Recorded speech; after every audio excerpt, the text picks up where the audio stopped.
जो काम तूने मेरे सपुर्द किया है मैं उसे जाके करके मैं वापस तेरे पास आऊं और तू मुझे वो जिंदगी का ताज दे जो तूने मेरे लिए रखा है। जो तुझसे पहले हम यहाँ पर जमीन से आने से पहले हम कहां पर थे? हम बाप के पास थे। हम बाप के पास खुदा की तमजीद और बाप की प्रस्तिश करते थे। फिर अम्मी ने खुदा से कहा कि हमें भेज ताकि हम भी जाके अपनी असाइनमेंट को पूरा करें। और जैसे कि खुदावंद ने हर एक को उसकी असाइनमेंट के मुताबिक जमीन पर भेजा हुआ है। अक्सर आप घरानों खानदानों को देखते हैं, वहां पर बहुत ज्यादा तरीकी होती है। तो कुछ लोगों ने एक बड़ी असाइनमेंट लेकर खुदा से कहा कि खुदावंद मुझे भेज ताकि मैं नूर बनकर नीचे इस तारीकी को खत्म कर पाऊं। जैसे यीशु मसीह ने भी आसमान पर कहा था कि बाप मुझे भेज ताकि मैं नीचे जाकर अपनी जान तेरे लोगों के लिए दूं। तो यीशु मसीह तो आए जमीन पर अपनी जान देने के लिए थे। और हम किस लिए आए? हम अपनी असाइनमेंट को पूरा करने के लिए। जब मैं इस चीज को सीख रही थी तो वहां पर मैंने ये भी चीज सीखी कि हम जब जमीन पर अपनी असाइनमेंट को पूरा करने के लिए आए तो आप जितनी मर्जी दुआएं कर लें, लोग अक्सर कहते हैं दुआवां कर करके सानू सालां लंघ गए साडे काम नहीं होते। ऐसा होता है ना, कई लोगों के साथ होता है। अगर हमारे चर्च में लोगों के साथ ऐसा नहीं हो रहा तो ये जरूरी नहीं है कि बाहर वालों के साथ ना हो रहा। जहां पर खुदा की हजूरी है वहां पर खुदावंद के काम होते हैं। तो क्या जी, तारीकी को खात्मा करने के लिए हर एक जो है वो जमीन पर किस लिए आया? अपनी असाइनमेंट को पूरा करने के लिए। हम खुदावंद के कलाम में से पढ़ेंगे मत्ती की अंजील और उसका 28 बाब और उसकी 18 आयत से हम पढ़ना शुरू करेंगे।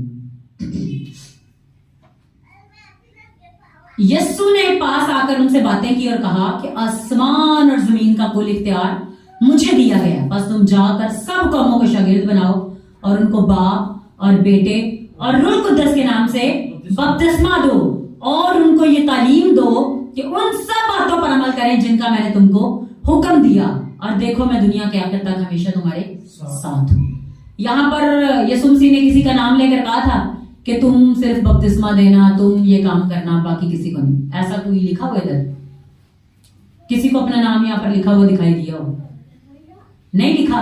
इसका मतलब है जमीन पर हर एक जो इंसान है उसकी ये असाइनमेंट है जो यीशु मसीह ने जाते हुए क्या कहा था?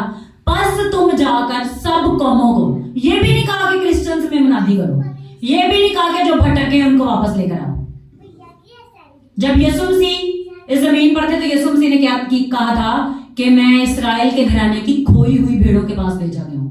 वो उस वक्त यीशु मसीह ने कहा था कि मैं इस्राएल के लिए भेजा गया हूं।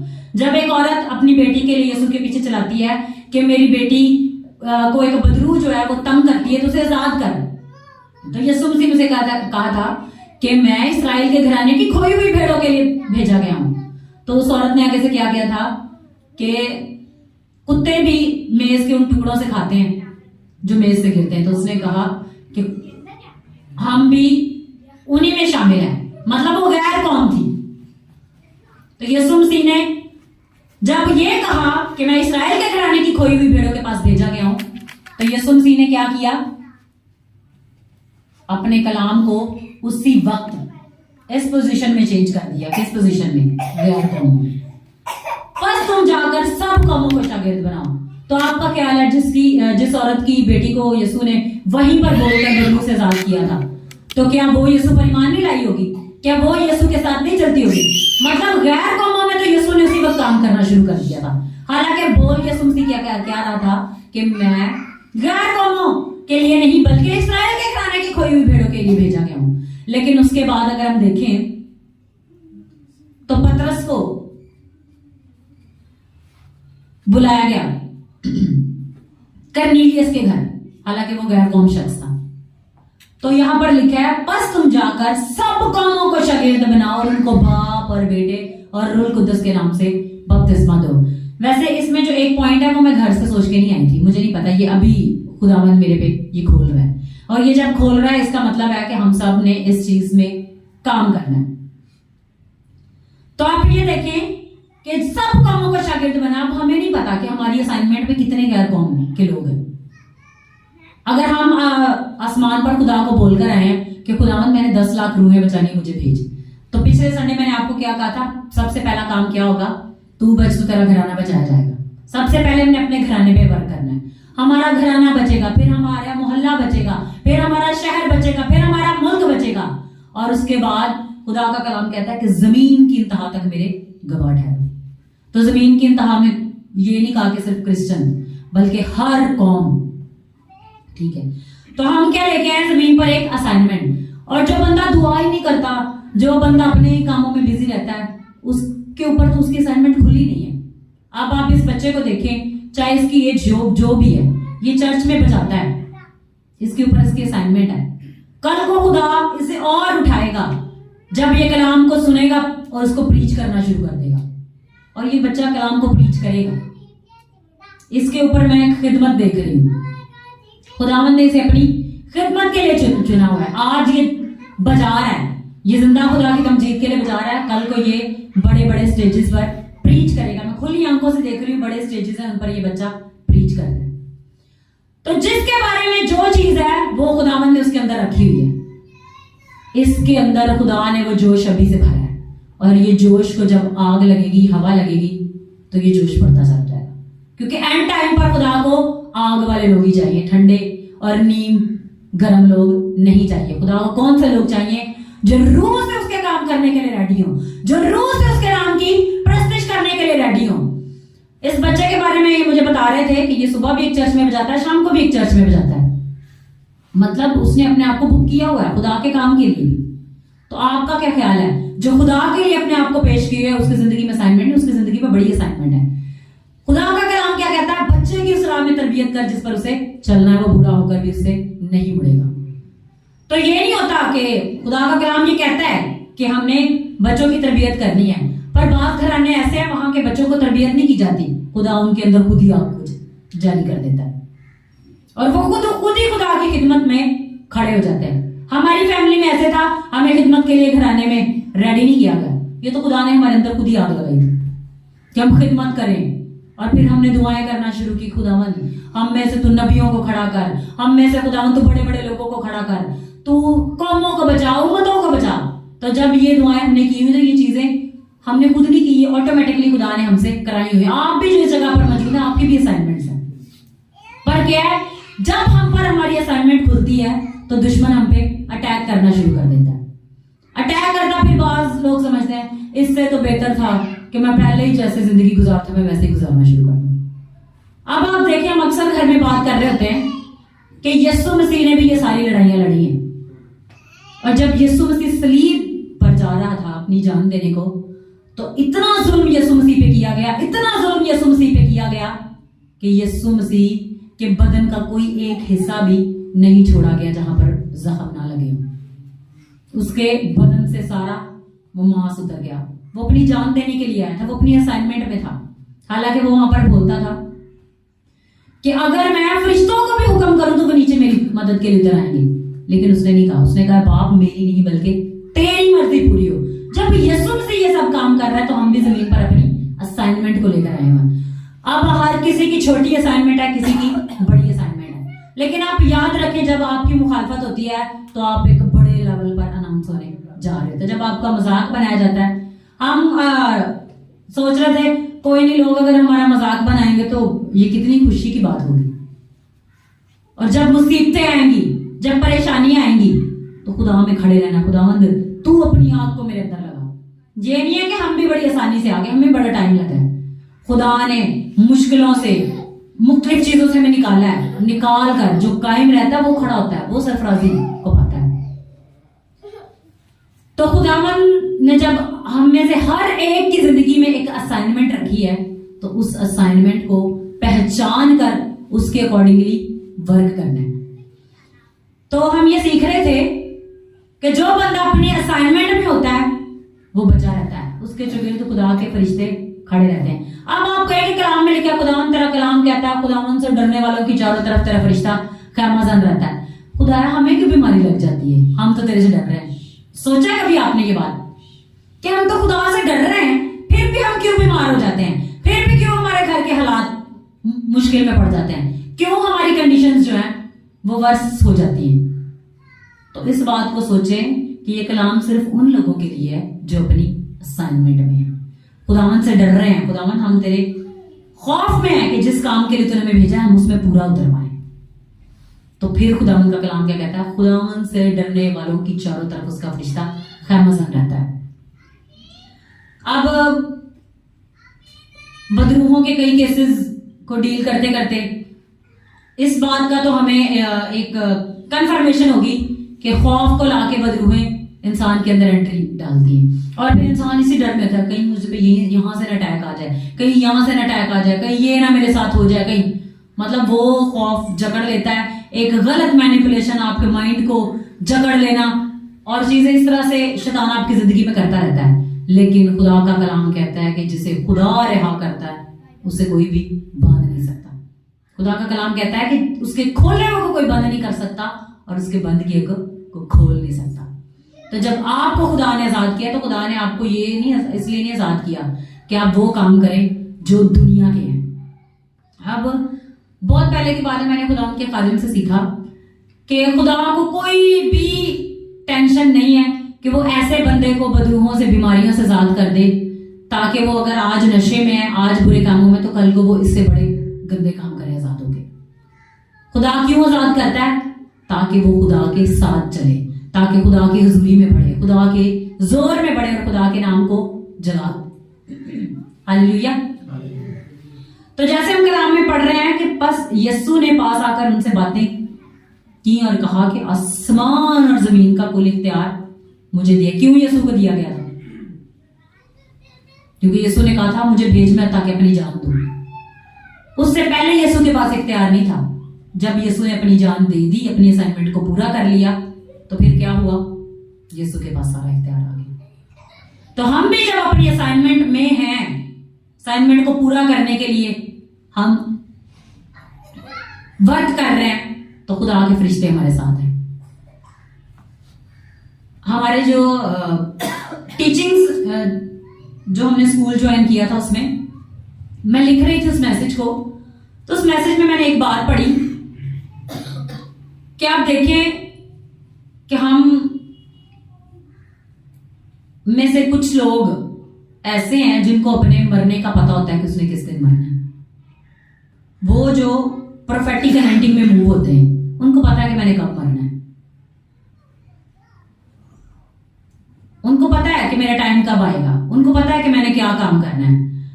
और वो कह रहे हैं कि इब्राहिम ने अपनी जान खुद दी। अब यीशु मसीह ने जैसे कहा था कि अब बाप मैं अपनी रूह तेरे हाथों में सौंपता हूं, यीशु ने अपना काम पूरा कर लिया और अपनी जान दे दी। तो कहते हैं उसमें मैं लिखते हुए पढ़ रही थी कि हम भी अपनी जान को खुद देंगे। अक्सर लोग कहते हैं, जैसे यूहन्ना ने कहा कि अगर तू ही है तो बता। हालांकि वो पानी पर चलते हुए पानी में जब यीशु को बपतिस्मा दिया तो उसे पता था कि कबूतर रूह की माने जिस पर उतर है, उसको पहले ही खुदा ने बता दिया था। फिर भी पूछ रहा है कि बता तू ही है या हम किसी और का इंतजार करें, जिसके लिए उसने पूरी तैयारी की ताकि वो यीशु मसीह को देखे, उसको अनाउंस कर दे, उसके बारे में बोल दे। उन सब को करने के बाद जब उस पर मुसीबत आई, जब उसने अपनी वो असाइनमेंट कंप्लीट कर ली जो वो करने आया था, पानी के बपतिस्मे को उसने इंट्रोड्यूस किया, उसके बाद यीशु ने भी वही काम किया। तो उसके बाद जब वो अभी इसी कश्मकश और शक में पड़ा तो क्या हुआ? उसका सर काट दिया गया। अब देखें कि हम भी अपनी जान खुदा को खुद देंगे।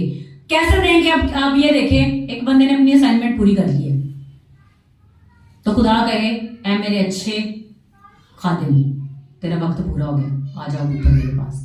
तो वो बंदा खुशी से कहे खुदा तेरा शुक्र है कि मैंने अपना काम जो जमीन पर तूने मुझे दिया था मैंने पूरा कर लिया, अब मैं तेरे पास सलामत जाता हूं। जैसे शमौन यीशु मसीह को जब हैकल में मखसूस करने के लिए लाए 8वें दिन खतना करके, तो क्या हुआ? शमौन ने क्या कहा कि मैंने देख लिया यीशु मसीह को, क्योंकि वो इसी वक्त के लिए था कि उस टाइम पर ये बोले, और वो यीशु मसीह को देखने तक के वक्त के लिए वहां पर मुकर्रर था और वो वहां पर खुदा की खिदमत कर रहा था, दुआएं कर रहा था। हन्ना भी जो नबिया थी वो दुआ में थी, वो रोजे में थी। उन्होंने यीशु मसीह के जलाल को देखा और कहा कि अब तू अपने बंदा को रुखसत करता है। जो अपनी असाइनमेंट को पूरा कर लेते हैं उनके लिए आसमान पर, जैसे खुदावंद यीशु मसीह ने कहा था कि मैं जाता हूं तुम्हारे लिए जगह तैयार करूं, वो घर है। और जो खुदा की खिदमत में अपनी असाइनमेंट को पूरा करके जाते हैं उनके लिए क्या है जी? मैंशंस हैं, उनके लिए मैंशंस मतलब बड़े बड़े बंगले, किसी छोटा घर किसी के लिए बड़ा घर, लेकिन जो अपनी असाइनमेंट को पूरा करके जाता है उसके लिए क्या है जी, आसमान पर बड़े बड़े बंगले। अब पहले बंदे को पता तो हो कि उसकी असाइनमेंट क्या है, असाइनमेंट यही है, सब कौमों को जाकर शागिर्द बनाओ और उनको बाप और बेटे और रूहुल कुद्दस के नाम से बपतिस्मा दो। जब हमने ये चर्च शुरू किया, बहुत से लोग जानते हैं बदरुओं के बड़े अटैक होते थे, बदरुओं ने चर्च में आ जाना, यहाँ पर चीखना चिल्लाना, बड़े इधर बदरुओं के ड्रामे लगते थे। तो क्या, और कुछ बदरुएं ऐसी थी वो रैंक रखने वाली बदरुएं थी, मतलब उनके हायर रैंक थे, वो कुछ ऐसी थी जो चीखे चूखे नहीं मारती, कुछ चीखे चूखे मारने वाली होती है, और कुछ चुप करके चोर बन के इंसान के अंदर बैठी रहती है, और वो ऐसी बदरुएं थी जिन्होंने चोर बन के बैठे रहना था। खुदा ने उनसे भी इनकाउंटर करना है। खुदा ने बड़े बड़े काम अपनी मर्जी से कराए। क्यों खुदा ने कराए? ताकि वो हमारी असाइनमेंट को हम पे रिवील करे। तो जो इस चर्च में है उनकी भी एक असाइनमेंट है, सेम असाइनमेंट है। मैं खुदा के खादिम से सीख रही थी कि एक चर्च में एक ही स्पिरिट के लोग होते हैं, मुख्तलिफ स्पिरिट के लोग नहीं होते, जिनका एक तरह का काम होता है, जिनका एक तरह का मिशन होता है, जिनकी एक तरह की असाइनमेंट होती है, वो सारे एक चर्च में होते हैं। और जिनका काम मुख्तलिफ होता है, उनसे किसी का कुछ है वो उस चर्च में होंगे। मतलब अगर किसी चर्च में रूहुल कुद्दस की आग से भरे हुए लोग हैं तो इसका मतलब है वो सारे एक ही स्पिरिट है। उनको खुदा अपनी मर्जी से उस चर्च में लेके आया है ताकि वो उस चर्च में आग से भरे और एंड टाइम में वो आग के खादिम होकर खुदा के नाम को जला दे। कहीं पर बड़ा ठंडा ठंडा काम होगा, कहीं पर बिल्कुल ही बुझा हुआ, तो वो सारे बुझे हुए हैं। तो खुदा ने हमें ये नहीं कहा कि हमने वो जो बुझे उनको बुझे हुए रहने दें, हमने हर एक को जाके यीशु मसीह के बारे में बताना है कि खात्मा हो चुका है।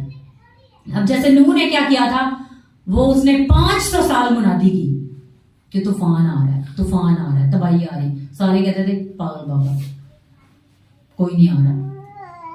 और एंड के डे तक अपने खाने पीने, अपने जश्नों महफिलों में बिजी थे। तूफान आ गया, जब दरवाजे कश्ती के बंद हो गए तो पैर चलाना रोना शुरू किया। नूह हमें भी बचा। तो हमने क्या, हमने नूह का रोल प्ले करना है कि एंड हो चुका है, सारा कुछ अब खत्म हो चुका है, अब जस्ट अपनी जान को बचाना है और जो असाइनमेंट का उसको सिर्फ पूरा करना है। हर एक को जाके यीशु मसीह के बारे में बताना है कि तौबा करो, यीशु मसीह आ रहा है। अब ये नहीं कि आने वाला है, अब आ रहा है। आने वाला मतलब कोई टाइम लग जाएगा उसको। अब हमने क्या मुनादी करनी कि यीशु मसीह आ रहा है। अब जैसे वो जो 10 कवारियां थी उनमें 5 स्त्री को क्या थी, ऊँगने लगी, मतलब सुस्त हो गई एंड टाइम पे। लेकिन हमने क्या करना है, उन कवारियों की तरह जिनकी कुपियों में तेल और तेल के साथ वो मशले जल रही थी, रूह की आग से जलते हुए यीशु मसीह के लिए वेट करना है, क्योंकि टाइम आ चुका है। जब टाइम आ चुका है तो हम उनमें से हों जो यीशु मसीह का इस्तकबाल करें, उसे बादलों पर देखें। और आपको पिछले दिनों बताया था कि अब ये तैयारी हो चुकी है कि कुछ लोग AI के थ्रू यीशु मसीह को बादलों पर दिखा देंगे भी, यीशु आ गया, मतलब फाल्स काम भी होंगे, जैसे झूठे नबी, झूठी चीजें, झूठे नबी, झूठे सारे काम अब शुरू हो चुके हैं। वो सारे आएंगे, लेकिन जो रूह के अंदर होंगे, रूह की आग से भरे होंगे, जिनको खुदा का रूह आगाही देगा, वो इन सारी चीजों को जांच पाएंगे, खुद भी बच पाएंगे, दूसरों को भी बचा पाएंगे। अब आती है बात जी असाइनमेंट की। अब जो हमारी असाइनमेंट है वो हम पर रिवील हो चुकी है जी, हमने रूहों को बचाना है। रूहों को बचाए बगैर कोई भी खिदमत नहीं है, क्योंकि खिदमत का अगर हम देखें तो यीशु मसीह ने अपने जाने के बाद, आप देखें कोई भी वसीयत होती है, कोई मरने वाला अपने मरने से पहले कोई वसीयत करके जाता है, वो पहले भी तो कर सकता है, लेकिन बहुत इंपॉर्टेंट बात कि ये मिस ना हो जाए मेरे जाने से पहले, वो एंड पे करके जाता है। तो सबसे इंपॉर्टेंट बात क्या है, यीशु मसीह आसमान पर जाने से पहले क्या कह रहा है, सब कौमों को शागिर्द बनाओ और उनको बाप और बेटे रूहुल कुद्दस के नाम से बपतिस्मा दो। यीशु मसीह असाइनमेंट को शुरू करने आया था और हमने असाइनमेंट को पूरा करना है। और हमारी असाइनमेंट में जब हम रहेंगे तो हमारी प्रोटेक्शन होगी। अब ये देखें, कुछ लोग कहते हैं हम जब खिदमत करने के लिए जाते हैं तो बड़ी हमारी बाहर में मुखालफत होती है लोग हमें तरह तरह की बातें करते हैं। आज से कुछ साल पहले की बात है, मैं मेरे साथ मेरी स्टूडेंट और कुछ मेरे फैमिली के लोग, हम खिदमत करने के लिए मोहल्ले में जाते थे। लोग हमें बातें करते थे, जी बाइबल चोकलन देने दे, टोर पेन देने। उस वक्त भी खुदा ने क्या किया, बहुत से लोगों को बपतिस्मे दिलवाए, अपनी मर्जी से उन्हें प्रिपेयर किया। बातें आपको होंगी, जिन्होंने करनी है उनके मुंह बंद नहीं हो सकते। जब आपकी मुखालफत हो तो आपने ये नहीं समझना कि हमारा कोई दोस्त, हमारा कोई बहन, हमारा कोई भाई, हमारा कोई रिश्तेदार हमारी मुखालफत कर रहा है। उनके अंदर से इब्लीस आपकी मुखालफत कर रहा है। तो खुदा का कलाम क्या कहता है, गालिब आओ। जो गालिब आएगा वही जिंदगी का ताज पाएगा। और ताज हमारे लिए रखा हुआ है और हमने उस ताज को पाना है। हालेलुया।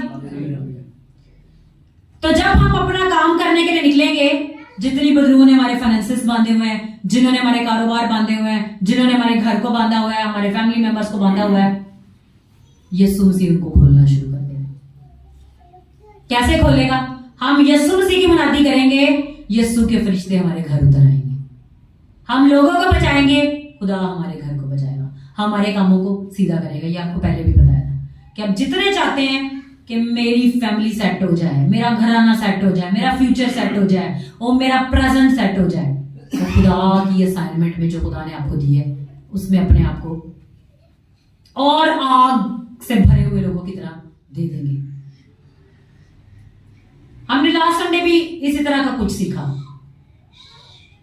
कि खुदा तरीकी को अलाउ कर देता है, लेकिन इस संडे हम क्या सीख रहे हैं, जो असाइनमेंट में होंगे कोई तरीके की कुव्वत उन्हें छूने भी नहीं पाएगी। दुश्मन आएंगे एक रास्ता से, भागेंगे 7 रास्तों से। खुदा का कलाम कहता है, कलाम में जो लिखी हुई बातें हैं वो हर किसी के लिए नहीं है। जो बंदा गुनाह कर रहा है, उठ के गए, खुदावंद मेरा चुपान है, मुझे कमी नहीं होगी। भाई तेरा कैसे चुपान है? चुपान तो वो उसका है जिसने उसको अपना चुपान माना हुआ है कि मेरा मालिक है, मैंने गुनाह नहीं करना। जिसने चुपान ही नहीं माना और वो कहे जी खुदावंद मेरा चुपान है, मुझे कमी नहीं होगी। एक फैमिली में हम गए, वहां पर भाई को कहा कि जितनी आपका 10-15 मिनट प्रेयर का लेवल है, जो आपके ऊपर आल्टर्स हैं, जो चीजें हैं आपकी, आप उनसे छुटकारा नहीं पा सकते। तो आगे से कहते हैं कोई नहीं, ऐसी भी बाजी जाना। वो कैसे बच जाना है? आप देखें, आप घर में हाथ पांव ना हिलाएं तो आपके घर के काम होंगे? कोई नहीं होंगे। खाना बनाने के लिए सब्जी काटनी पड़ती है, भाई सारा काम करना पड़ता है। कारोबार करने के लिए पहले घर से बाहर जाना पड़ता है, अपना कारोबार देखना पड़ता है, सारा काम करना पड़ता है। जब सारा काम हम खुद करते हैं उसके बाद ही हमें रिवॉर्ड मिलता है। तो ये सारा काम जो हमारी असाइनमेंट का है वो हमने करना है और खुदा ने हमारी प्रोटेक्शन करनी है। खुदा ने हमारे लिए अपने फरिश्ते भेज देने हैं, खुदावन ने अपनी आग को हमारे लिए जाहिर कर देना है, खुदावन ने अपनी कुदरत को भेज देना है। हम एक रूह को बचाएंगे, उसका रिवॉर्ड हमारे घर पहुंचा होगा। हम 10 को बचाएंगे और उसका रिवॉर्ड भी हमारे घर पहुंचा होगा। क्या होगा? खुदावन हमारी खिदमत में हमें नेक्स्ट लेवल्स पर इंक्रीज करता जाएगा। लेवल्स को इंक्रीज करने का ये भी एक राज है। कुछ लोग कहते हैं मैंने दुआ कर ली, पता नहीं मैं वाददा क्यों नहीं। भाई खुदा की खिदमत करो, खुदा की खिदमत करेंगे आपके लेवल्स ऑटोमेटिकली इंक्रीज हो जाएंगे। अब आप देखें मकाइल को, मकाइल फरिश्ता एक लोअर रैंक का फरिश्ता था। जब लूसीफर ने बगावत की तो वो खुदा की गैरत रख के उतर आया मैदान में, उसने उसके साथ जंग की, उसे गिरा दिया और उसकी अथॉरिटी ऊपर हो गई। अब वो खुदा की फौजों का लीडर है। जब हम खुदा की गैरत रख के काम करना शुरू कर देते हैं तो हमारे रैंक ऊपर आना शुरू हो जाते हैं। जब रैंक ऊपर आते हैं तो हमारी अथॉरिटी भी बढ़ जाती है। अथॉरिटी बढ़ती है तो जो चीजें कल हम एक के लिए देख रहे थे कि तुम्हारे घर के ये मसले है, फिर उनको उससे डीप चीजें बताना शुरू कर देते हैं, फिर उनके बारे में नेक्स्ट बताना शुरू करते हैं भी कल तेरे कल में ये होगा। मतलब हमारी गिफ्टिंग वर्क होना शुरू होते हैं। खुदा ने हमें अनाइंटिंग किस लिए दी? खुदा ने अपनी कुदरत, कलाम, ये सब कुछ हमें किस लिए दिया? अपने काम के लिए।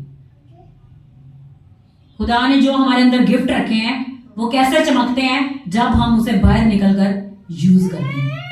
तो वो घर में बैठे हुए कोई नहीं चमकते। कोई आपसे फोन पे बात कर रहा है, उसे खुदा के बारे में बताना शुरू करें। कोई आपसे रास्ते में मिल रहा है, उसे यीशु के बारे में बताना शुरू कर दें। कोई आपसे मिल रहा है, आपको बुला रहा है, किसी के घर में आप इनवाइटेड हैं, वहां जाकर यीशु के नाम को बताना शुरू कर दें। जैसे मैंने आपको बताया था, मैं तो अपनी यूनिवर्सिटी और कॉलेज में भी, चाहे कोई क्रिश्चियन हो कोई मुस्लिम हो, मैं यही काम करती थी। बस वो अपना थोड़ा सा बताना शुरू करते थे, उसके बाद मैं अपना चैप्टर शुरू कर लेती थी। क्या जी, आपने अपना यीशु हमेशा आगे रखना है और उनको प्रेजेंट करना है। ये है मेरा यीशु, ये है मेरा यीशु जो बड़े बड़े काम करता है। खुदा का कलाम कहता है आग में से झपट कर हमने बचाना है। मतलब जो बंदा आग में जल रहा है, हमने खुद पहले आग में जाना है उसको बचाने के लिए। आग में तो जाना पड़ेगा और वो आग हमें लगेगी भी, लेकिन वो हमें जला नहीं पाएगी क्योंकि हमें बचाने वाला जिंदा है। हालेलुया। जब अय्यूब को वो फोड़े निकल आए, वो दर्द में तकलीफ में था और सारे उसे कह रहे थे इनकार कर, उसकी बीवी भी कह रही थी, तो उसने कहा लेकिन मैं जानता हूं कि मेरे मखलसी देने वाला जिंदा है और आखिरकार वो जमीन पर खड़ा होगा। हालेलुया। तो हमारा भी मखलसी देने वाला जिंदा है। वो हमारे सारे कंडीशंस को, सिचुएशंस को एक बिल्कुल स्टेबल फॉर्म में कर देगा। सब कुछ ऐसे कर देगा जैसे हमें कभी लगा ही ना खराब हुई। आप चाहते हैं आपका घराना बच जाए, आप बाहर निकल कर दूसरों को बचाना शुरू कर दें। आप चाहते हैं आपके मोहल्ले के लोग बच जाएं, उनको जाके प्रीच करना शुरू कर दें। आपको कभी ये तरस नहीं आता कि ये कितने अंधेरे में है, खुदावंद कौन इनको बचाएगा। मैं एक बार एक शादी में गई, वहां पर मैंने छोटी छोटी बच्चियों को नाचना गाना ये चीजें देखा, तो मैं दिल में सोच रही खुदावंद इनको कौन बचाएगा, ये कैसे बचेंगे, ये कैसे यीशु को एक्सेप्ट करेंगे, क्योंकि ये तारीकी में घिरे हुए हैं, ये तारीकी तो इनके अंदर से बोल रही है। उसके बाद मैंने दुआ करना शुरू की कि खुदावंद देख ऐसे लोग भी हैं, तो उनको किसने बचाना है। अगर हम फिजिकली नहीं पहुंच पा रहे तो हमने दुआ करनी है। पर यही नहीं कि हमने सिर्फ दुआ ही करते रहना है, दुआ भी करनी और आग में से झपट कर बचाना भी है। हालेलुया। तो कितने लोग अपनी असाइनमेंट को पूरा करना चाहते हैं, क्योंकि हम में से हर एक की जो भलाई है वो अपनी असाइनमेंट को पूरा करने में। और मैं खुदा के खादिम से सीख रही थी कि आप जितनी मर्जी लंबी लंबी दुआएं करें, जो मर्जी करें, उनके जवाब कोई नहीं जल्दी आते, लेकिन जैसे ही आप दुआ करेंगे खुदावन हमारी असाइनमेंट को पूरा करना शुरू कर, हमारी हेल्प कर, दुआओं के जवाब आना शुरू होंगे। और इसका मैं आपको प्रैक्टिकल एग्जांपल बताती हूँ। पिछले दिनों मैं खुदा से कह रही खुदावन ये सीन कब तक चलेगा, अब खुदावन तू खड़ा कर, ताकि तेरे लोगों के लिए जो चीज में हमने मेहनत की थी, अब एक बड़े लेवल पर तेरे लोगों को हम तेरे घर में जीत कर ला सकें।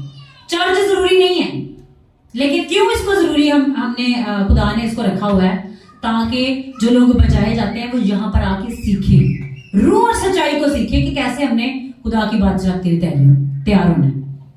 हम जस्ट बाहर जाके लोगों को यीशु के बारे में बता के उनको जीत सकते हैं, लेकिन चर्च में लाकर उनको एक वो जो डेली की खुराक है, जो यीशु मसीह में चलना है, कैसे मूव होना है, हम वो सिखाते हैं। तो जैसे मैंने ये कहा तो एक हलचल शुरू हो गई। खुदावंद ने मेरे अंदर एक नई एक्साइटमेंट डाल दी। रात को हम प्रेयर कर रहे थे और मैं देख रही थी यीशु मसीह और बहुत सारे फरिश्ते हमारे साथ खिदमत करने के लिए उतर आए, और अब वो हमें हमारे साथ जहां पर भी हम जाएंगे वो खिदमत करेंगे, और खिदमत का एक बहुत बड़ा एजेंडा खुदा ने रेडी कर लिया। हालेलुया। तो आप भी अगर उस चीज का हिस्सा हैं तो खुदा से कहना शुरू करें, खुदावंद मुझे मेरी असाइनमेंट में, मुझे उस मकसद के लिए जिसे तूने जमीन पर पूरा करने के लिए भेजा है, उसको पूरा करने का फजल बख्श। डेली दुआ करें।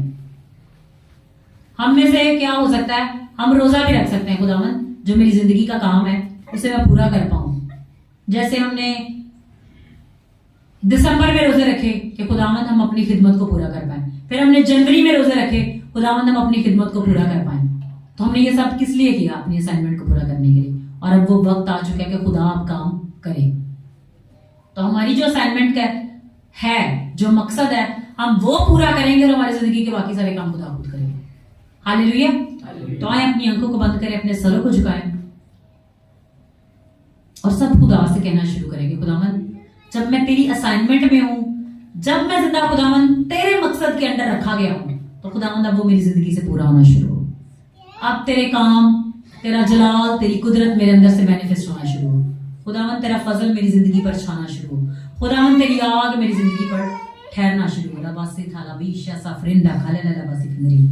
हालेलुया हालेलुया राजा बारा शीथा रे केना मेंदरा लेब्रा सातंदारी नवा शाथोरे बेबे सब दुआ करना शुरू करे। रबाजिंदा ला चंद्रंडा भी संखरे रवा शीजी फ्रेडवा लामोरी नमंद्रेंडे बे याजा क्रडा बाजी बिरिबिरिबी शेथोरो को निमाला मिंद्रेंडे बे याजा बारा बारा बाज मंगरा। खुदावंद फजल करके हम अपने में से हर एक अपनी असाइनमेंट को पूरा करे। ओ हम में से हर एक जिंदा खुदावंद उस अच्छे नौकर की तरह ओ जिसे तूने काम दिया और अपने काम को पूरा कर पाया उसी तरह पूरा कर पाया। रबा याजा वाला बेजे में रबा हालेलुया हालेलुया रासा थाबी का मेमेंदरवा लेब्रोजो कोरिया वरिया बेरवा ना बाबा बाबा रिया जबर बरबा जमंदर बरबा बरबा। खुदाम फजल करके हम अपनी असाइनमेंट को पूरा करें। नमस्ते दिली दिली बेजे बरबा बरबा। Thank you Jesus. खुदावंत उठे और तेरे दुश्मन परागंदा, खुदावंत उठे और तेरे दुश्मन शर्मिंदा ना मंत्री भी जबर। सब अपने हाथों को उठा के दुआ करना शुरू करें, खुदा से मांगना शुरू करें, क्योंकि आज वो अपने प्लान्स को आपकी जिंदगी में पूरा करने के लिए रेडी है। रबा जबा रीलावा यला बेबे जबंदरना ना मर्रे बेले बे याजा फ्राखिम तेरी बिली बिली बिली जबरा लेता कारिना वा शंदन दरे वा पूरे बेबे बे जबरा वाला जबंदरा। आप उसे मांगे वो आपकी जिंदगी में अपने कामों को करेगा। आप उसे मौका दे वो आपकी जिंदगी में काम करने के लिए रेडी है। बारा या सी थी नहीं मिले मैं शंजा बारा वाला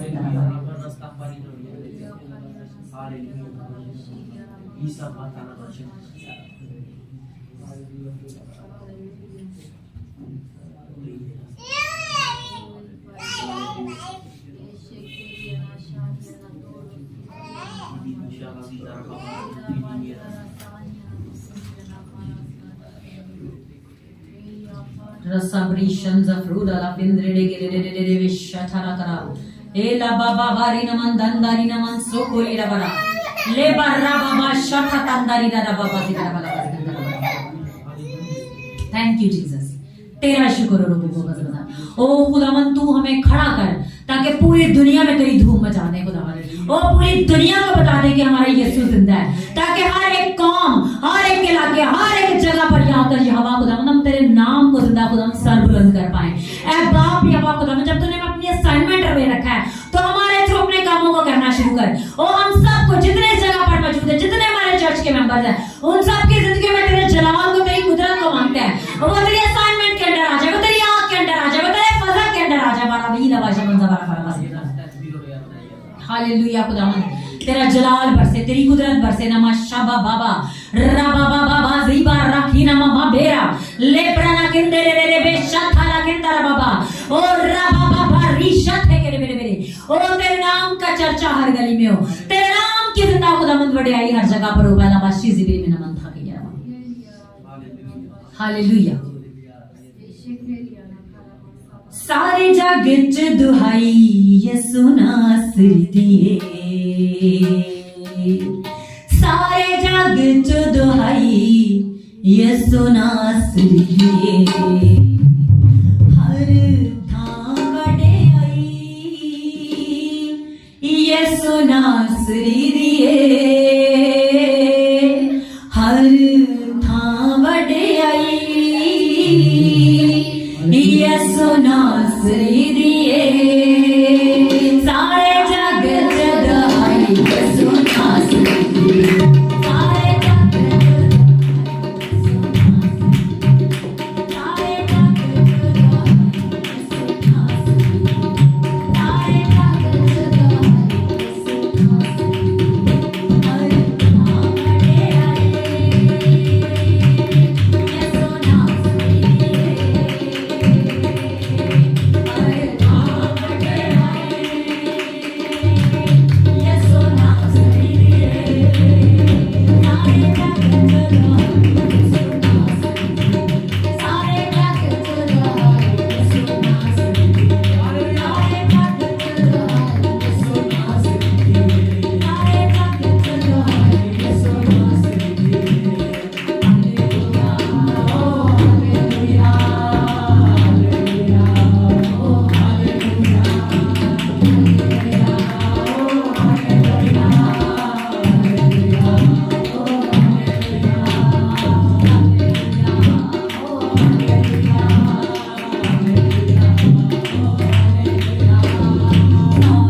एक बड़ी जंग चल रही है और ये जंग वो जंग है जो रूहों को बचाने की जंग है और उसके लोग तैयार हो चुके हैं ना बारी तना कना फरिश्तों ने मिस्टर के फूंक दिए ना बारी काला फिर ना माशंदरा रही और जो लोग रेडी हैं वो उसके साथ जाएंगे। जो लोग रेडी नहीं हैं अब हमारा काम है कि हम उनको खुदा के पास लाएं। हालेलुया। सब अपनी खुदा का काम कलाम कहता है कि तुम्हारी कमरे बंदी रहे और तुम्हारे चिराग जलते रहे। कमरे बांध कर तैयारी की जाती है, कमरे बांध कर काम किया जाता है। तो अब हम काम करने के लिए अपने आप को, जो नहीं भी तैयार वो भी अपने आप को काम में दे दे ताकि हमारी कमरे बंदी और हमारे चिराग जलते, ताकि जब यीशु आए तो हम में से कोई भी इस जमीन पर रह ना जाए। हालेलुया। Thank you Jesus. खुदावंद तेरा शुक्र करते हैं, तेरी तारीफ करते हैं। ना मंदार ना मजा कर रिशा फरा बाबा बाबा जिंदगी रे री बाबा बाबा लाभ रो को मंदाई बिना मशमंदा बाबा। खुदावंद तेरा शुक्र करते हैं सारी जिंदा खुदावंद, इस जिंदा खुदावंद बरकत के लिए जो तूने हमें दी है जिंदा खुदावंद, और तेरे लोगों के लिए, जिंदगियों के लिए, गाने वालों के लिए, बजाने वालों के लिए तेरी कुदरत को, तेरी याद को मांगते हैं खुदावंद। नए लेवल्स, नई डायमेंशंस में जिंदा खुदावंद तेरे लोग मूव हो। री बाला भीबा का रे ना मंदाला मामा और जिंदा खुदावंद जो रास्ते बंद है वो यीशु नाम में खुल जाए। ओ वो तारीकी की पोतों पर तेरे लोग काले पा पाए, तेरी आग तेरे लोगों को साथ करती जाए। बंधन जुओं को तोड़ने वाली कुदरत तेरे लोगों के रास्तों को सीधा करे रबा रबा। तेरे लोग आग से चलते हुए जिंदा खुदावंद अपने हथियार अपने हाथों में लेकर तेरे लोगों को बचा पा रबा जिंदा रबा रीका बा रेसा का बाबा बा। और जैसे हैकल की तैयारी हो रही थी जिंदा खुदावंद नेहमिया के दौर में ही हवा खुदावंद, और लोग अपने हथियार बांध कर जिंदा खुदावंद तमीर कर रहे थे। अब तेरे लोग अपनी तलवारों को हाथ में लेकर के हवा खुदावंद और वैसे ही तेरे काम को कर पा रहा रासी तरह वाला भी नमा ए प्रोशो खत्म न कर बराबरा। और तेरी आग दिलों को नया करती जाए, तेरी आग बंदों को नया करती जाए। बंधन जुए तारीकी नापाकी और तेरे लोगों की जिंदगियों से आउट हो यीशु मसीह के नाम में रेखे बेबे हम गले पाते ना मंदीरा बस देखे दे देगी बेशक अल्लाह बस नंदरा बरा जिंदा खुदावन। ओ ये तारीकी की बोलते अब तेरे लोगों का कुछ बिगाड़ ना पाएंगे ना मंजबा। We declare in Jesus mighty name रा बाबा रखा भी नाम दर रा बेबे बेबे। ओ कुछ नहीं जाने वाली है तेरे लोगों के कदमों के नीचे ना मंदीरा सा बाबा बाबा रिशा थोको बना मंत्रीफा ना मंदरा बा। Thank you Jesus, thank you Jesus. खुदावन तेरा शुक्र करते ना मंदरी भी ये बरा बस मंदरा। Hallelujah, thank you Jesus. तेरा शुक्र हो बुज़िफ्री नमशंदन दरा बस मंदरा बरा बरा ला बाबा बाबा रेखे ले मेरे बेस मंदरा। खुदावन तेरा शुक्र हो बुज़ी। खुदावन तो एक एक को बरकत दे। खुदावन अपनी आग में अपने जोर में इसी तरह भरता चला जा खुदावन, ताकि तेरे लोग लाइव तौर से खुदावन तेरे नाम को जवाब दे पाए। थैंक यू जीसस, तेरा शुक्र तेरी तारीफ करते हैं यीशु मसीह के नाम में। आमीन। हम सब अपने हड्डियों से खुदावन के नाम को जवाब देंगे।